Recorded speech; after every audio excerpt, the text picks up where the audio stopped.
But first, the Bolton red herring. That's the focus of tonight's angle.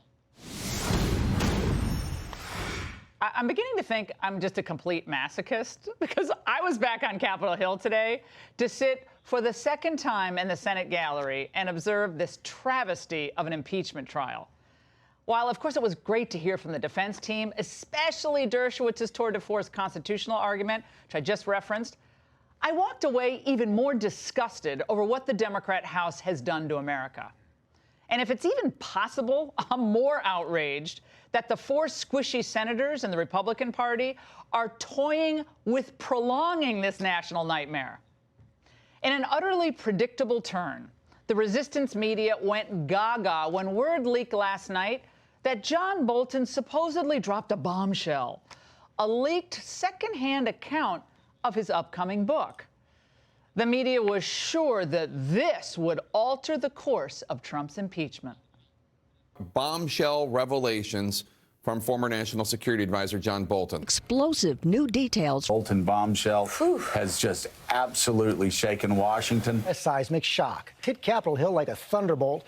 Republican senators reportedly are feeling blindsided by this. Could change the course of President Trump's impeachment trial. I think this is a game changer. It's always a game changer, right? It's like always a game changer with Trump. We got him now. Well, let me just say one thing.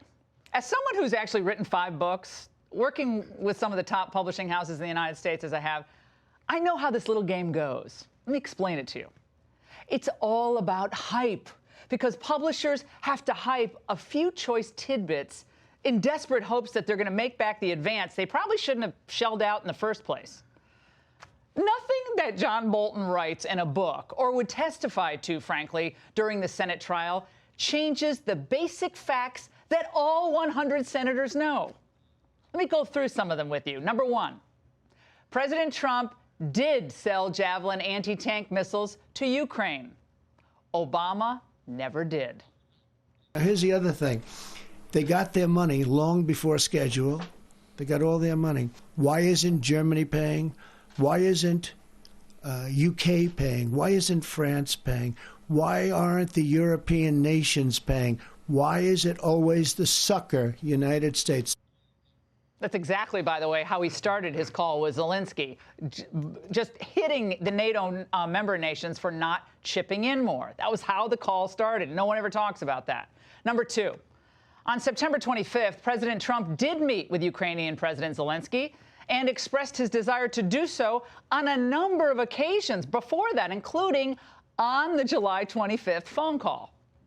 President Trump invited President Zelensky to an in-person meeting on their initial April 21 call. On May 29, President Trump sent a congratulatory letter, again inviting President Zelensky to the White House. Then on July 25th, President Trump personally invited President Zelensky to participate in a meeting for a third time. Give us a date, and we'll work that out. 3 separate invitations for a meeting, all made without any preconditions. Fact number 3, the Ukrainian president never announced an investigation into the Bidens or Burisma. Now, numbers 1 and 2 happened. The meeting with Zelensky and the military aid was greenlit, without Zelensky ever having announced he was investigating the Bidens and Burisma. Oh, and let's not forget number 4. Zelensky said he was not pressured, that the call was normal. Zelensky himself contradicted the Democrats' wild theory, saying that he never felt pressured to conduct an investigation into the Bidens and didn't even know that the aid was held up until the end of August. Now, the Democrats' answer to that was, well, let's just insult our ally.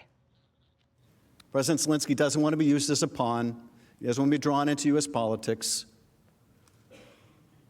But at this point, he feels he has no choice. Okay, so he's lying. That was a nice way of saying Zelensky was lying. Nice going, Adam. Now, if Donald Trump really wanted to hold up military aid for an investigation of Ukrainian corruption, the Bidens, let me tell you, Ukraine wouldn't have their javelins. Right now, they wouldn't have them. With zero evidence of criminal intent on the part of the president, remember now, he knew that 15 people were listening to this phone call on July 25th, for goodness sakes. The House is just left with hyperbole, hearsay, and conjecture. Any honest senator knows that the president is 100% within his right as chief executive officer of the United States to be concerned about corruption in foreign aid in the entire process, whether it involves the Bidens or doesn't involve the Bidens. And if he decides that certain aid needs to be delayed a bit while he gathers more facts, well, so be it. It's his call. He was elected president. To do what he did is neither illegal nor unconstitutional. Remember, he ran on safeguarding our tax dollars in foreign affairs, at NATO, at the UN, in Iraq, and even in Central America.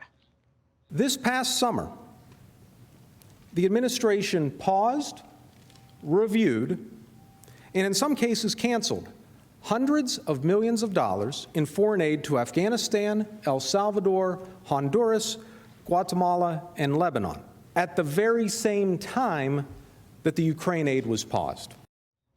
Now, did he do all that to help his re-election chances so he looks like he's tough on immigration? You see how this argument could go? And frankly, I was thinking about this, sitting back watching this when I wasn't in the Senate gallery, just at home watching this. From day one, what this is really all about is that the globalists and the Obama holdovers in the Trump administration that were burrowed deep inside were infuriated by him from day one. Because Donald Trump dared to challenge the status quo. The bloated foreign aid budgets that send billions overseas to ungrateful and corrupt nations. While we at home are driving over rusted out bridges and we fly out of dilapidated airports. Most regular people watching this impeachment thing go, wait a second, we're giving all that money to Ukraine? Are you kidding me? Less than 2 months after Trump was sworn in, he, with his nationalist message, was enraging the old foreign policy establishment. We are going to propose to reduce foreign aid, and we are going to propose to spend that money here. And career civil servants like Yovanovitch and Vindman, they prefer a world where their foreign policy judgments reign supreme. They're never questioned, and the budgets keep growing and growing and growing.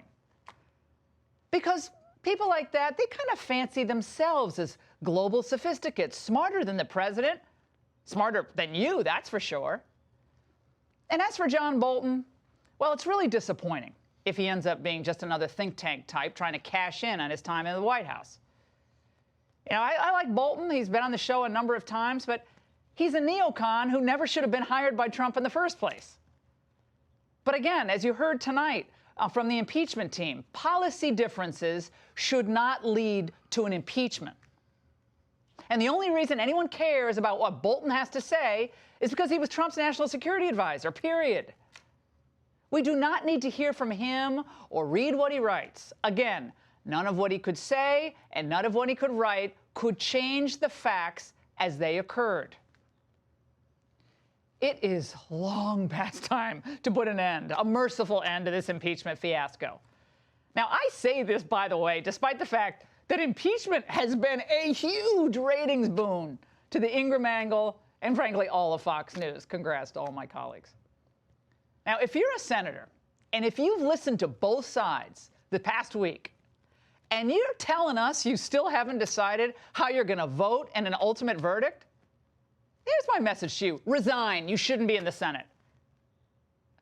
With rare exception, the same familiar arguments are being made every day, over and over again. Excuse me, where's everybody going? To Gobbler's Knob. It's Groundhog Day. It's still just once a year, isn't it? It's almost here. If only this trial was 1/100th as entertaining as that movie. If only Bill Murray were up there. Well, you get the sense, don't you, that the handful of moderate Republicans, they're enjoying their Hamlet routine right now, a little bit too much. People like Mitt Romney, Susan Collins, Lisa Murkowski, I'm sure they're great people. Nothing personal against them. But do they consider this moment a moment to like show Chuck Todd and the New York Times that they're the good Republicans? They're the respectable Republicans, not like Trump. Yet long after their one-night stand with the liberals ends, Their constituents will see their posturing for what it is, a walk of shame. Allowing this circus to continue for months is what we'll be here for months if this continues with witnesses. Means allowing the people's business to languish. It's a bad move. Let's urge them to call the vote now. They want to vote to convict Trump? Then live with the consequences.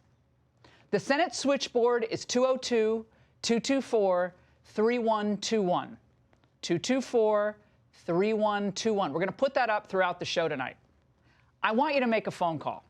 Tell them how you feel. You're paying their salary. They work for you, not the other way around. Again, as to the GOP fence sitters, I'll personally fly out to cover your town halls. I'll be there reporting on them, if you're brave enough to have any, after a vote to drag this thing out further. Utah has got to be experiencing a wicked case of voters' remorse. I'm sorry. Bolton's a red herring. So is the entire idea of calling witnesses. Pelosi's Democrats wouldn't pursue those same witnesses in the House, certainly not taking a legal route to do so. If you want to remove a U.S. president on the facts that are now indisputable, and you want to do it 9 months before an election, and you want to side with Schiff and Nadler against your own constituents, your constituents who are enjoying a thriving economy and who want government to get back to the stuff that really matters, then go ahead, be my guest, go do it. Then I have another idea. Just ask Jeff Flake how life is after the Democrats no longer had any use for him. And that's the angle.